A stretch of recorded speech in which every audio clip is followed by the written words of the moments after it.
రాష్ట్రంలో అలజడులు సృష్టించాలన్న జగన్ కుట్రలో భాగంగానే భూమన కరుణాకర్ రెడ్డి టీటీడీ గోశాలపై అసత్య ప్రచారాలు చేస్తున్నారని మంత్రి కొల్లు రవీంద్ర మండిపడ్డారు. నాస్తికునని చెప్పుకునే కరుణాకర్ రెడ్డి టీటీడీపై చేయని కుట్ర లేదన్నారు.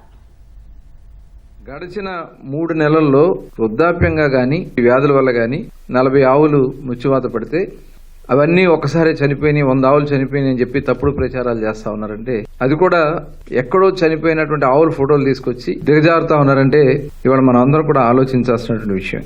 ప్రతి ఆవుకి జియో ట్యాగింగ్ చేసి ఆ సంరక్షణ రికార్డులన్నీ కూడా ఎప్పటికప్పుడు అక్కడ పర్యవేక్షిస్తూనే ఉంటారు. అలాంటిది జియో ట్యాగింగ్ జరగట్లేదు. ఎవరి కోసం మీరు ఈ మాటలు మాట్లాడుతూ ఉన్నారో కరుణాకర్ రెడ్డి గారు తెలియజేయాలని చెప్పి నేను కోరుతా ఉన్నా. ప్లాస్మా టీవీ కుంభకోణం, తాళిబొట్లు కుంభకోణం, టికెట్లు అమ్ముకోవడం, బంగారు డాలర్లు వస్తాయి మాయం చేయటం, ఆ రోజున మీరు పాల్పడింది వాస్తవం కాదా? కోవిడ్ సమయంలో స్వామివారి లడ్డూ ప్రసాదాన్ని వాటిని దారి మళ్లించింది వాస్తవం కాదా కరుణాకర్ రెడ్డి గారు? ఒక పాస్టర్ యాక్సిడెంట్లో చనిపోతే దాన్ని ఒక మతానికి అంటగట్టాలని ప్రయత్నం చేసింది వాస్తవం కాదా? తిరిగి ఇవాళ ముస్లిం సోదరులను రెచ్చగొట్టే కార్యక్రమాలకు దిగుతుంది మీరు కాదా? పార్లమెంట్లోకి వెళ్ళి అక్కడ ఓటింగ్లో పాల్గొంటారు, బయటకు వచ్చి తప్పుడు ప్రచారాలు చేస్తారు.